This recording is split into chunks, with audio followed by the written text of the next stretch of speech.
The mystery surrounding Jeff Chandler has been solved, but it's not good. Jeff Chandler, a remarkably attractive and incredibly gifted American actor and singer whose career left a lasting impression on mid-century Hollywood, was born Ira Glassell on December 15, 1918, in Brooklyn, New York. Chandler rose to fame as a leading man in the 1950s thanks to his tall stature, rich baritone voice, and prematurely gray hair. Although his life was sadly cut short, it nevertheless represents a moving episode in the heyday of cinema.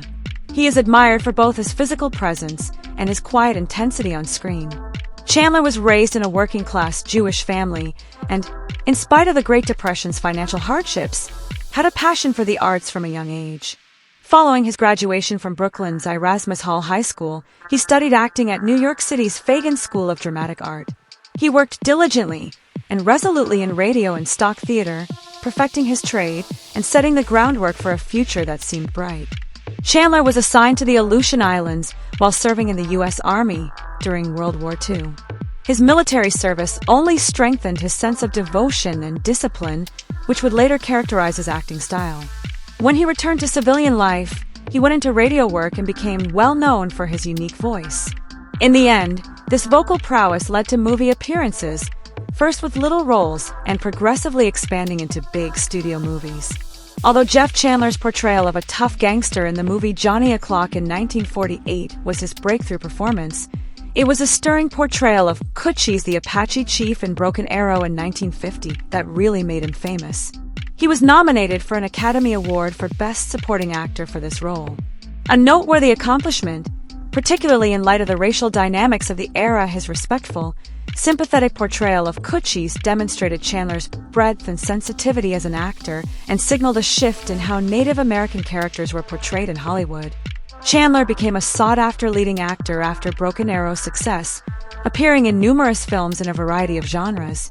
He starred in westerns like The Jayhawkers, 1959, adventure dramas like Smuggler's Island, 1951, and war epics like Mariel's Marauders, 1958. He also starred with notable actresses of the time, such as Jane Russell, Maureen O'Hara, and Rhonda Fleming. Chandler was renowned for his portrayal of stoic, yet emotionally nuanced men with both strength and vulnerability. Jeff Chandler was not only a talented actor, but also a talented vocalist. Throughout the 1950s, he put out multiple albums with ballads and romantic songs that showcased his silky baritone voice. Despite not being as well known as his cinematic work, his musical career nevertheless demonstrated his diverse artistic individuality. His recordings, which featured songs like I Should Care and All I Do Is Dream of You, revealed a more tender side that contrasted with the gritty personas he frequently portrayed on screen. Chandler has demonstrated an interest in behind-the-scenes narrative and production. In an effort to gain more creative control over his projects and transcend stardom, he started his own production company and became more involved in directing film stories. Chandler's drive and forward-thinking attitude were further demonstrated by this business spirit, which was uncommon among performers at the time. In 1946, Jeff Chandler, who was just starting his cinematic career, with actress Marjorie Hosel. Before removing herself from the limelight, Hosel, who had experience in Hollywood and on stage, had a modest acting career of her own. At first glance, the duo seemed like a contented and stylish Hollywood couple. Respected for their eye-catching appearances and public personas, their union resulted in the birth of two daughters, Dana Grakel in 1949 and Jamie Tucker in 1947. Dana later added Chandler's birth name, Ira Glassell, to her last name. For a while, Chandler seemed to balance the strains of becoming a father and rising to stardom as the family settled into life in Los Angeles, but the marriage was difficult behind the scenes. The couple split in 1951, and though they reunited, the same troubles persisted. They separated again in 1954, and that same year Marjorie filed for divorce, citing a breakdown in the marriage. She specifically complained that Chandler was so exhausted all the time that he would nod off in social situations or in public, no matter where they were. She spoke of a man who was so worn out that, even when he was physically present, his presence was frequently defined more by absence. His health and family life were obviously suffering as a result of the demanding nature of his acting job, which included long hours on set and studio commitments. Chandler, and Hosel reconciled in March 1955 after making another attempt to mend their marriage in spite of their difficulties. Chandler kept up a steady work during this time and remained one of Universal's most marketable stars, but the reunion didn't last long. Chandler started a high-profile relationship with actress and swimmer Esther Williams, a glitzy celebrity in her own right, in 1957 while they were filming the movie Raw Wind in Eden, Italy. His wife realized that the marriage had reached its breaking point when their relationship swiftly gained media notice.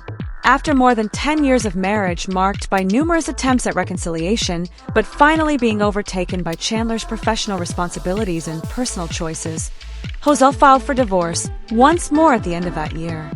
During the 1958 divorce proceedings, new details of Chandler's finances and lifestyle emerged. He testified that he was earning significant money as a film actor under contract with Universal Studios to make 2 films per year. He was paid $60,000 per film in 1957 and $75,000 per film in 1958, which was a sizable sum for the time. In total, Chandler estimated he earned $250,000 in 1957, which also included cash from singing engagements and potentially other endorsements or public appearances.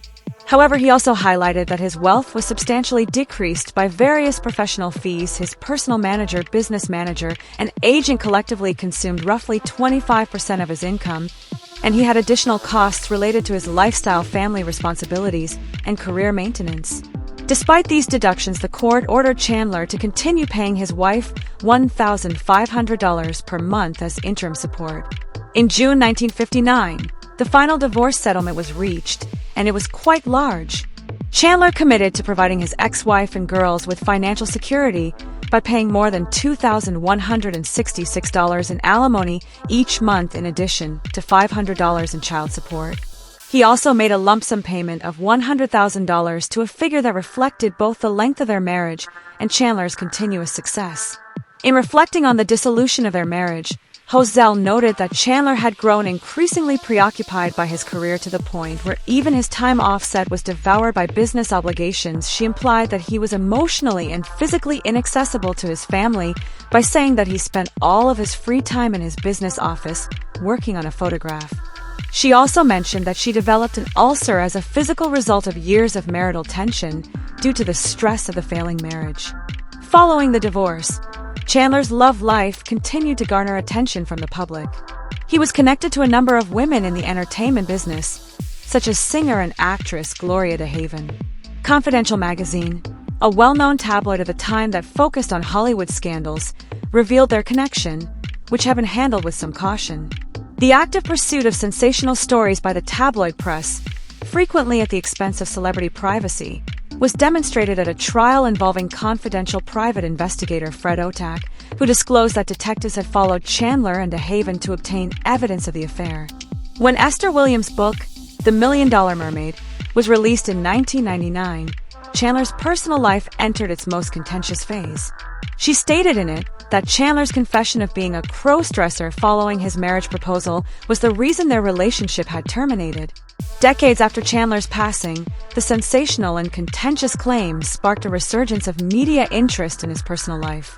Many of Chandler's friends and co-workers strongly denied Williams' accusations, according to the Los Angeles Times. Actress and Chandler's close friend Jane Russell was one of the defenders, saying, "I've never heard of such a thing.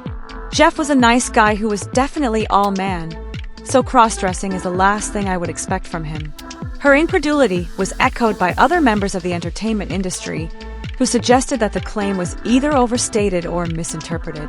Chandler, who was well known for his deep voice and masculinity, had always portrayed a powerful, stereotypically masculine on-screen persona, so the accusation was especially startling to the general public and those who had worked closely with him. In addition to Williams and DeHaven, Chandler was romantically associated with another well-known Hollywood personality, actress and Sheridan.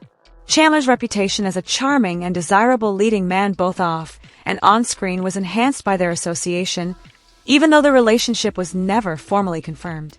Jeff Chandler kept up a busy acting career despite all of these personal ups and downs, frequently playing tough, noble, and heroic characters in movies. But his personal life was turbulent, With failed marriages and romantic relationships, a more nuanced picture of the man behind the camera was presented by media attention and unverified rumors.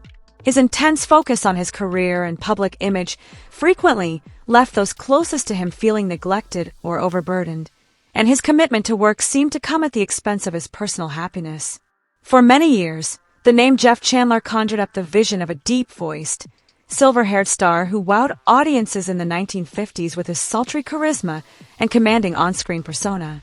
Having appeared in iconic movies like Sign of the Pagan and Broken Arrow, Mariel's Marauders, Chandler established himself as one of the most well-known celebrities in Hollywood. Yet behind the public persona lay a troubling and mysterious series of events that clouded his untimely death and left fans puzzled for generations. Now, after years of speculation and whispers behind closed doors, new evidence and testimonies have finally brought the long-simmering mystery to light, and what has emerged is far from the noble image his fans once revered. Chandler died suddenly in 1961 at just 42 years old following what should have been a routine operation for a slipped disc. At the time, official reports attributed his death to complications from surgery, citing a blood infection.